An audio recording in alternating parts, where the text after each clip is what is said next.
Baby দেখো, আমি না শ্রীমঙ্গলে আসছি। এখানে অনেক তুষারপাত হচ্ছে বেবি, দেখতে পাচ্ছ? আমি না এখানে আটকে পড়ছি। আমি এখান থেকে সহজে বের হতে পারবো না, আরো কয়েকদিন লাগবে আমার এখান থেকে যেতে। ও হ্যাঁ, আমিও তো দেখতেছি অনেক তুষার পড়তেছে, অনেক বড়। শোনো, তুমি নিজের দিকে খেয়াল রেখো, একদম ঠান্ডা হয়ে যাবে।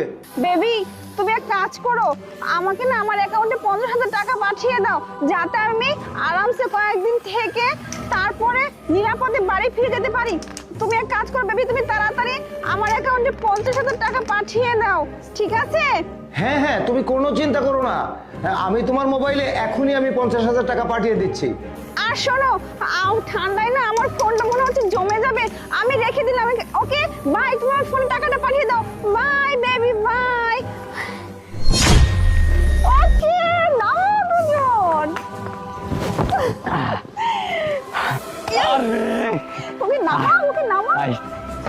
আরে বন্ধু, কাজ হয়ে গেছে। আরে এমন ভাবে অভিনয় করছো তো বুঝতেই পারেনি যে আমি কোথায় আছি। একটা ফাঁকা জায়গায় দাঁড়িয়ে বলছি যে শ্রীমঙ্গলে আছি, তুষার পড়তেছে। কেমন অভিনয় করলাম! মাত্র কয়েক টাকার জিনিস এনে কাজ হয়ে গেছে। তোমার মাথায় নাই অনেক বুদ্ধি, বুঝতে পারছো? এই তো, এই দেখো ইয়ে হয়ে গেছে। এই তো আছে, টাকা পাঠিয়ে দিছে। হ্যাঁ, টাকা পাঠিয়ে দিছে। 50,000 টাকা। বন্ধু শোন, আর কিন্তু একটা খাওয়া দিতে হবে কিন্তু। আরে তুই কোনো চিন্তা করিস না, আমি তো আছি, তাই না? তোর ভাবিও তো আছে, তুই এসব নিয়ে চিন্তা করিস না, বুঝতে পারছিস? বেবি শোনো, বাড়ির সামনে দাঁড়িয়ে ওর হাজবেন্ডকে